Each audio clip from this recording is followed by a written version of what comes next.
Are you really struggling with some storms of your life?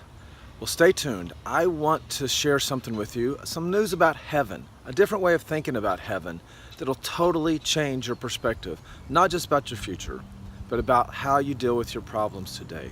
It's an important way of looking at things, so stay tuned and listen up.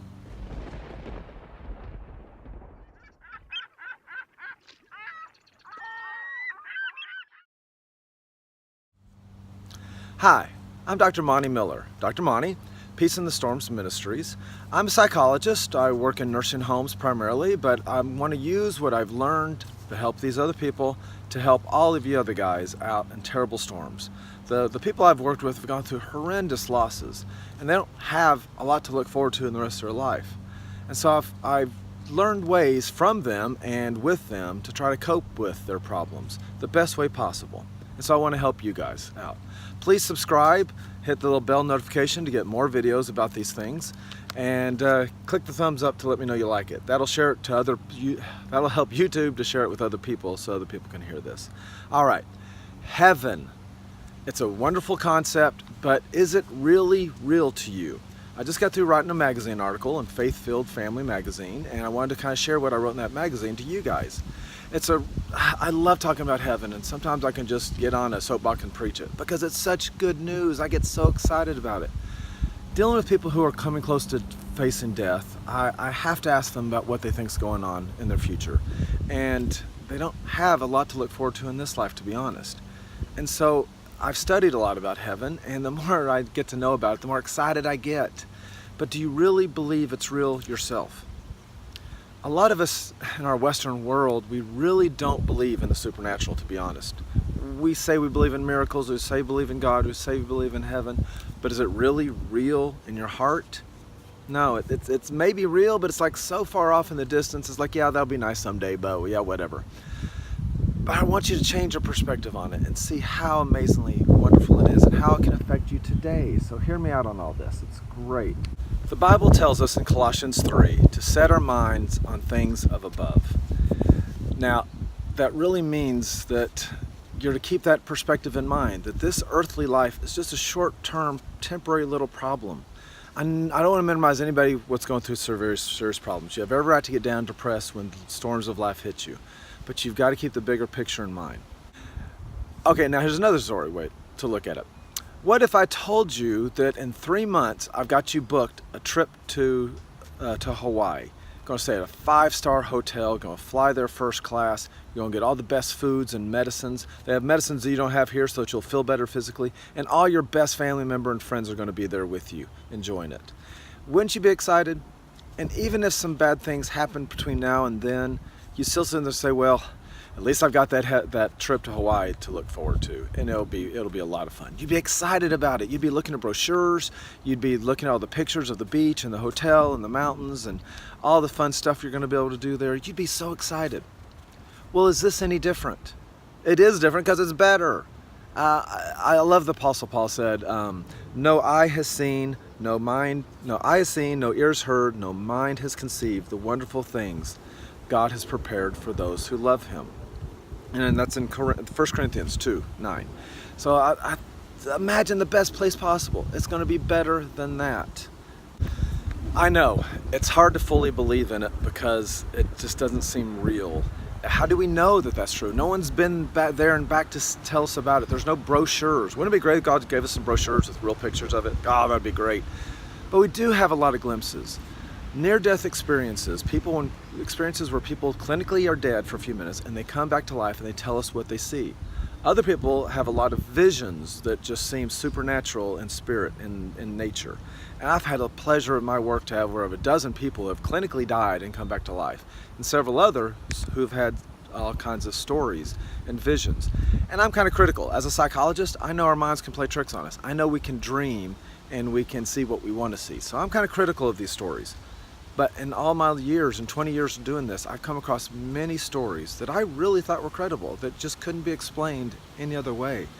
Like, for instance, this woman, we'll call her Mary, she had this great story about 8 months ago. She was near death, had pneumonia, in the hospital, and she was so depressed before that. She's been depressed for years about missing her son and her daughter who had passed away years before.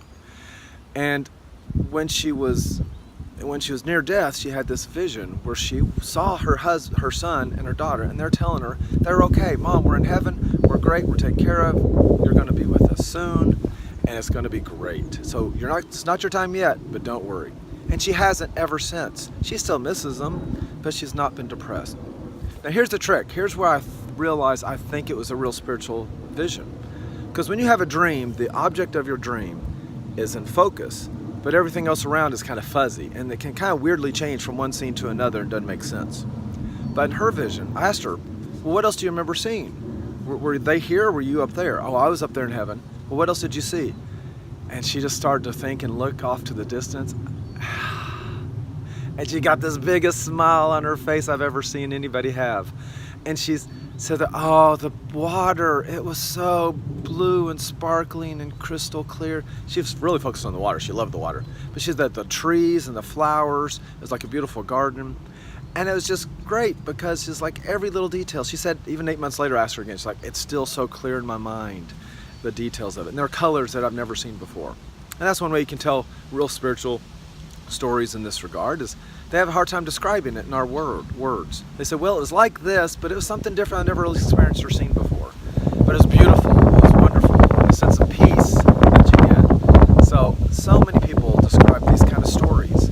And to me, it's not proof, but it's more evidence that there's something real there to see. Especially when all these people's stories kind of line up and kind of say the same thing.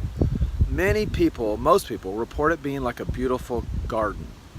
And it's interesting because Jesus' words himself kind of describes this. When he was on the cross, he had the thieves on the cross next to him, and one of the thieves became humble and said, Lord, just forgive me, or just remember me. I don't deserve this. I deserve this, you don't. And Jesus said, today you will be with me in paradise. That word paradise back in that day meant a king's beautiful garden, a king's royal garden.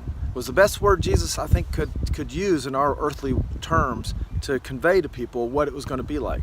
Now it conveys it to be a garden. And most people who describe a vision of heaven describe it looking like a beautiful garden. They don't know that that's what Jesus meant. They didn't know that's what the words he used. They said paradise. Paradise could be like a tropical paradise for all we know. We don't know. But it's like a garden, and they see it like a garden. To me, that's another piece of evidence that it's real. There's some great stories out there too. Heaven is for real, a book and movie. I love that. I think it's really genuine about what that little boy experienced and the things he saw and heard, that there's no way he would have known that to be true except that he experienced it. There's two great books, two great long stories in Vision of the Heavens that I think have a lot of validity and really biblically based in their accounts. As a guy named Seneca Sodi, S-O-D-I, and Richard Sigmund. And I think those two accounts are just beautiful. Whenever I'm feeling down, I go and I listen to their stories. Both YouTube has long versions, audio versions of their stories that you can listen to. Okay, now here's the final thing I want to give to you. The final way I want you to think about that can make a difference in today's world is think about your future self. Think about what you will know up in heaven. Think about the calmness and the peace and the happiness and how you're going to look back on this life and look on how you're dealing with your problems now. I'm sure that when we're in heaven, we're going to look down on our times now and we're going to think, oh my gosh, I'm so embarrassed. If I just had a little bit of faith and understood that heaven's going to be as beautiful as it's going to be, I would never have gotten so upset. If I just really knew what was coming, I never would have gotten so down and upset. I'm talking even the biggest problems. Having a child die from cancer in a car wreck, having your spouse that you love divorce you and leave you, cheat on you, having all kinds of medical problems and financial problems. All those kind of problems will seem like nothing compared to how wonderful heaven's going to be. And so if you could think about what would my future self tell me to encourage me right now, it would make all the difference in the world. To put in perspective, think about when you were 17 years old. And what if you could go back and talk to that, okay, let's say 15, at the start of high school, what could you say to that early high schooler to teach them to enjoy life more, to not worry so much about popularity and what other people think, to not get devastated when your boyfriend, girlfriend breaks up with you, that there's so much more to life out there than just that. Wouldn't you be so much happier back then if you could really take that to heart and understand the truth of what's coming? You would. So think of yourselves now as that stupid 15-year-old who think they know it all, but they don't know anything. Learn from your elders. Learn from your future self. You can do that every day. Yes, it's going to be still sad. Yes, it's still going to be hard. But heaven's coming. It's going to be beautiful. And FY, it's not just playing harps singing all day long on a cloud. Heaven is not like that. It's a terrible stereotype that's not at all true or real. Heaven's going to be beautiful plants and trees and flowers and buildings and beautiful buildings, magnificent parks, mountains, whatever you can imagine. It's going to be beautiful. So many accounts describe this. We're going to have jobs. We're going to have time to spend with our family and hanging out.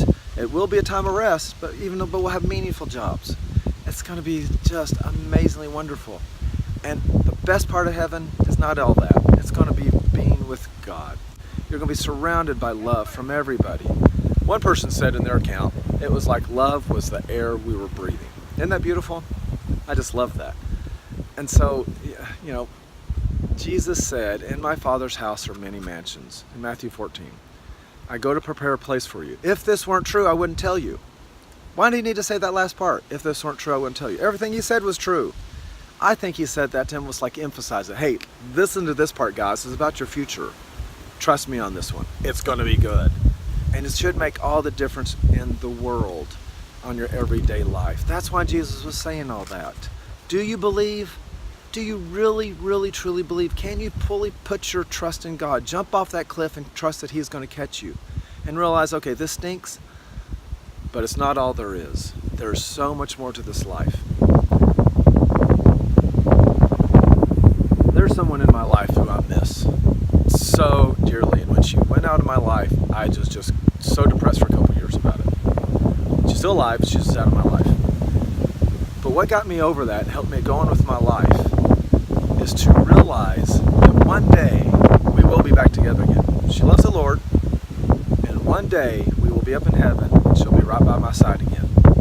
And I cannot wait. And that put a smile on my face, knowing that it will happen.